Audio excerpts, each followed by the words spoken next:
Арнаға жазылып кетуді ұмытпаңыз. Зұлқарнайн алейхиссалам әскерлерімен жолда келе жатып, аяқтарыңа ілінген нәрселерді жинай жүріңдер, деп әмір береді. Әскерлері бұл әмірді естіген кезде іштерінен бір бөлігі: көп жүрдік, қатты шаршадық, түн ішіндеміз. Оған қоса аяғымызға ілінген нәрселерді жинап, босқа қиналамыз ба? Еш нәрсе жинамаймыз деген шешімге келіп, еш нәрсе жинамайды. Екінші бөлігі: қолбасшымыз бұйырған екен, әміріне бағынайық, аз ғана болса да жинайық. Өйткені қолбасшыға қашанда мойынсыну керек, деп аз ғана жинайды.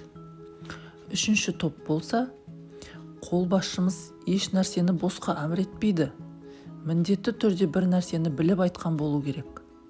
Әмірін орындаймыз, деп бүкіл қаптарын бетіне дейін толтырады. Таң атқан кезде бүкіл армия түнде алтын қойнауынан өткендерін түсінеді.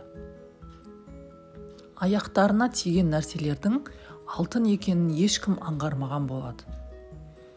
Сонда әмірді тыңдамай еш нәрсе алмаған бірінші топ: қап, неге алмадық? Қолбасшымыздың сөзін неге тыңдамадық? Ең болмағанда біреуін алғанымызда ғой, деп өкініп қалады. Екінші топ болса, өз-өздерін сөге бастайды. Қап, біраз тағы алуымыз керек еді. Қалталарымызды, қаптарымызды аузына дейін толтырып алуымыз керек еді.